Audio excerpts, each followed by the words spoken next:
중년 탐정 배상훈의 사건 파일. 오늘은 진주 아파트 방화 살인 사건의 후속 조치에 대해서 한 발 더 들어가 보도록 하겠습니다.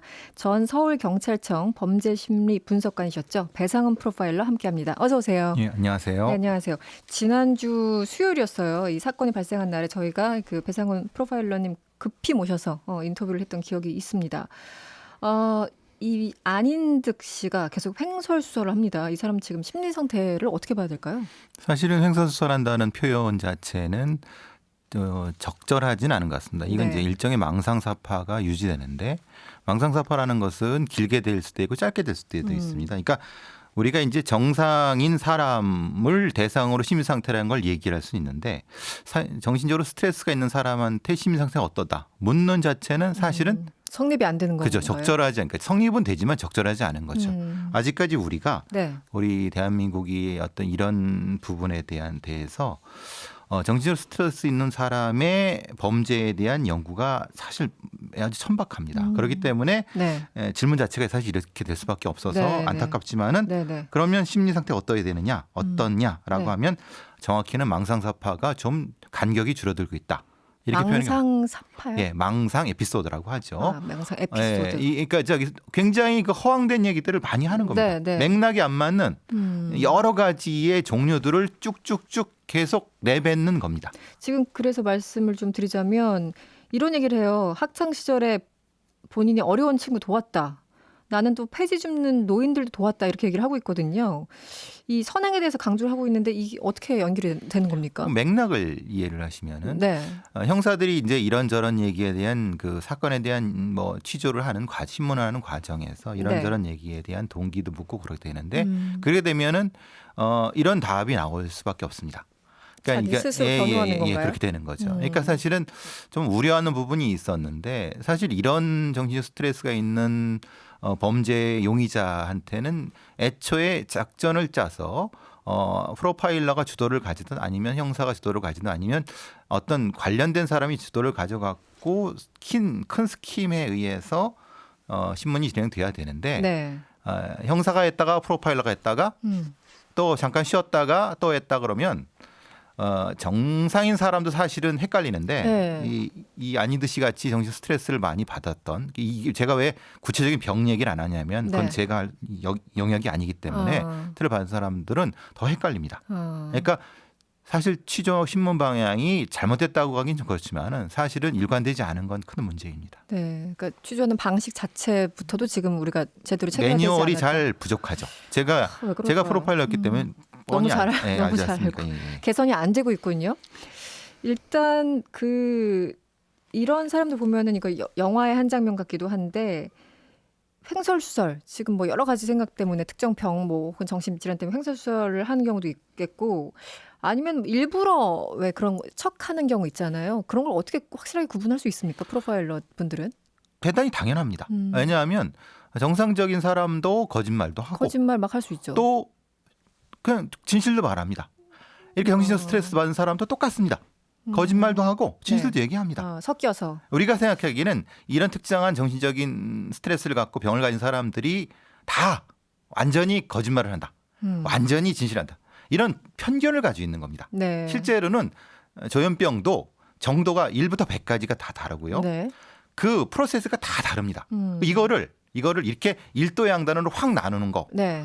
이거는 진짜 어떻게 보면 제 표현이 대단히 죄송합니다만 이건 무지한 겁니다. 네. 우리 사회가 이 병에 대해서 연구가 많이 부족합니다. 그리고 이런 경우에 특정한 이런 스트레스가 있는 사람들의 범죄에 대한 치밀한 연구들이 네. 아주 과학적이고 조밀하게 돼야 되는데, 사실 우리는 막 이런 부분에 등한시했던 부분이 결과적으로 이런 참사가 벌어지는 거죠. 지금 우리나라 수준에서는 이 사람이 일부러 횡설수설 하는지 아니면 실제 횡설수설 하는지 여기에 대해서 그렇다면 제대로 파악하기 좀 어려운 수준인가요? 100% 파악을 못합니다. 그렇습니까? 왜냐하면 그것은 수준급으로 훈련된 신문관이 있어야 되고, 오랫동안 이런 스트레스를 가진 사람들을 연구했다고 하는 경험이 또 있어요. 백데이터와 경험이 있어야 됩니다. 그렇군요. 네. 지난주에 나오셨을 때 막 토로하셨어요.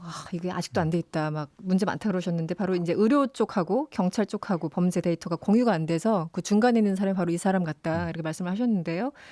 실제 피의자 가족이 피의자 폭력이 계속되니까 사건 2주 전에 정신병원에 입원시키려고 했는데 환자 본인이 동의를 안 해서 결국 입원이 안 됐어요. 이게 참 이해가 안 되는데 실제로는 네. 그 이전부터 계속 반복됐죠. 반복됐었고 그 형님이란 네. 아닌데 형님이 형님이 그런 얘기 했었죠. 경찰에 도움을 청했는데 네. 검찰로 가라, 검찰에 가라는데 저 공단으로 가라, 구청으로 가라, 병소하라 한 두세 번 뺑뺑뺑 돌고 나서도 지쳐 있는 상태에서 지금 이 참사가 벌어진 겁니다. 네. 무슨 폭탄 돌리기도 아니고. 그렇죠. 네. 정확히 폭탄 돌리기 한 겁니다. 음. 왜냐하면은 우리 사회에는 이런 걸 정확히 말하면 케이스 매니지먼트라고 하는데 네. 케이스 컨트롤 타워가 없습니다. 각각의 행정기관은 자기 영역이 고유합니다. 그런데 현대 사회의 범죄라는 건 네. 정신적 스트레스가 높은 사람들이 일으키는 범죄의 영역이라는 것은 이쪽과 이쪽의 경계선에 있는 겁니다. 네네네. 그렇죠? 그럼 경계선은 누가 할 것인가에 대한 서로 간에 싫은 건 안 맞으면 되는 거고 떠넘기게 하고. 떠넘기게 하고 막 네. 좋은 건 자기들이 갖죠. 네네. 지금 바로 이 상태입니다. 이 케이스 매니지먼트라는 게 뭐냐면 사실은 이 어떤 입원시키려고 했는데 왜 안 됐겠습니까? 공간이 없습니다. 공간이라는 건 뭐냐면 왜 동의를 받으려고 하면요. 네. 돈은 누가 냅니까? 그죠? 그렇죠. 돈은 그러면은 뭐 흔히 말하면 치료감호소가 안 내고 그러면은 개인이 내야죠. 그 개인이 동의를 안 해준다는 바로 그 의미입니다. 원래는 지방자치단체에 네. 이 예산이 별도로 있어야 됩니다. 네. 왜냐하면 국가 위임 사무이기 때문에. 네네. 근데 지금 우리나라에 어느 데도 이걸 예산 책정이 안 됩니다. 소위 말하는 정신적 스트레스가 있는 사람들을 위해서 이걸 하질 않는다는 거죠. 그러니까 폭탄 돌리기를 하다 보니까 결국은 어디 가냐면 그냥 어디 작은 아파트에 그냥 소위 말하는 방치하는 꼴이 돼. 지금 바로 이겁니다. 제가 뭐 진주시를 욕하려는 거 아닙니다. 네네. 여기만 그러는 거 아닙니다. 마찬가지겠죠. 예, 여기만 네. 그러는 거 아닙니다. 기본적으로 생각을 해보면 여러 차례 이렇게 경찰 신고 왔어요. 특히 아닌 듯 같은 경우 여러 차례 경찰 신고가 있었고 주변 사람들이 실제 항의를 했었고 그렇다면 아니 경찰이 이 사람 병력 있었던 거 조회해보면 금방 나올 텐데 지금 그것도 안 돼 있었다는 거잖아요. 조회가 안 되는 거죠. 네. 그러니까 우리가 말하면 전과 조회는 됩니다. 네. 그런데 그 전과의 구체적인 내용을 알 수가 없습니다. 예를 들면 폭력을 행사했는데 그 네. 폭력이 정신적인 스트레스에 의한 건지를 그 안에 내용은 없는 겁니다. 그러니까 경찰이 킥스라든가 시스템에 그 출동 시스템에 떠버리면은 네. 거기에는 그냥 전과 좀 있고 그러니까 네. 저것도 자질구레한 전과죠. 네네. 근데 사실은 자질구레한 게 아니죠. 아니죠. 굉장히 위험한 위험할 수 전과죠. 있죠. 네. 근데 그 부분에 대해서 내용을 확인을 못 한다는 겁니다. 그러니까 가서 확인을 하려고 할 때 그럼 이걸 어떻게 처리해야 되냐? 네. 케이스로 처리해야 되느냐 아니면 사람으로 처리해야 되냐? 건으로 처리해야 되느냐? 이 문제가 되는 겁니다. 경찰은 사건으로 처리할 수밖에 네, 없습니다. 그런데 이 사람이 복지 차원에 들어가면 네. 케이스 케이스가 매니지먼트가 돼야 되는 거죠. 네. 근데 케이스 매니지먼트를 하는 사람들한테는 강제력이 없습니다. 네. 복지사한테 무슨 강제력이 있습니까? 그래서 어떻게 했냐면 복지사가 경찰관을 대동해서 해야 되는데 네. 경찰관은 이게 후순입니다. 그러니까 이 복지사가 그걸 혼자 못 하는 거죠. 네. 또 아시는 것처럼 우리나라의 정신건강센터의 이 복지사들 관련된 센터들은 한 명당 수백 명을 담당하고 있습니다. 저 기사 읽어보니까 한 명당 60에서 100명을 담당한다고 예, 예. 하더라고요. 그것도 행정직원 빼면 더 2배가 늘어납니다. 말도 안 되는. 실제의 상담을 해는 사람은 더 없고 그 사람들은 실제로 강제로 동원하는데 법적인 규제가 없습니다. 지금 그러니까 참 답답해요. 정말 답답한데 당장 최소한 이 정도 시스템은 마련돼야 된다라고 생각하시는 게 현장 계셨으니까 기본적으로 최소한 이거는 하자. 어떤 게 있어요? 이 경우에 케이스 매니지먼트 누가 주도권이 된다는 것을 명확히 법적으로 규정해 줘야 됩니다. 컨트롤 타워를 말씀하십니까? 항상 우리 사회가 참사가 벌어졌을 때 컨트롤 타워가 없었다고 그러는 거죠. 네. 핑계 대듯이 그런 얘기 핑계는 하죠. 많이 되고 조언은 많이 합니다만 실제로 누구가 책임을 져야 되는 못합니다. 그러면 이 경우에 네. 정신건강보건센터에 주요하게 컨트롤 타워가 되도록 하고 예산을 주고 예산에는 공간과 사람을 주고 조직과 인력을 주면서 해라고 하면은 이거는 거의 빠른 시간에 해결될 수 있습니다. 네. 근데 이거를 특정한 집단에 뭐 맡기지 않고 열심히 하십시오 모두 이 얘기는 하지 말라는 건 똑같습니다. 우리나라에서 절대 안 될 것 같은데요. 예. 네. 만기 출소한 전과자 가운데 재범 우려가 큰 우범자를 경찰이 직접 관리하려고 한다 이런 보도도 나왔는데요. 이 방안에 대해서는 어떻게 생각하세요? 이게 그 전과가 없는 정신질환자도 있을 수 있고 여러 가지가 있는데 이 부분은 어떻게 보십니까? 법이 없는데요, 이거는. 법이 없습니다. 이건 법이 있어야 되는 거예요. 이거는 그러니까 지구대에 추진한다라는 거. 지구대 시스템에 네. WB라고 우범이라고 돼 있습니다. 우범자 코드를 우범. 해야 되는데 네. 그걸 관리하려고 했을 때는 직접적으로 물어보거나 아니면 이렇게 지켜봐도 네. 사찰이 됩니다. 사찰이 되는군요. 예비 검속이 되는 겁니다. 그렇게 되는군요. 그러면 네. 이건 제가 보기엔 보호관찰관들이 해야 되는 겁니다. 그러네요. 근데 보호관찰들은 강제력이 없습니다. 보호관찰관은 관찰만 하는 겁니다. 무슨 뭐 우발적인 사건이 있어도 뭐 이렇게 할 수 있는 할 게 수 없고 없는. 근데 바로 신고해 갖고 경찰을 부릅니다. 그 근데 정도밖에 경찰은 못한다. 후순이죠. 네. 그래서 제가 늘 말씀드린 것처럼 우리나라도 미국식 US 마샬 같이 보호관찰관이 강제를 갖는 중간 영역의 사람들이 있어야 된다는 겁니다. 그 영역이 없는 거죠. 그럼 누가 관리해야 되느냐? 네. 법무부가 해야 되느냐? 그거는 정치인들 고위관료들이 알아서 하시라는 거예요. 너무 허술해서 이번에 예, 다시 예. 한번 보고도 참 황당했습니다.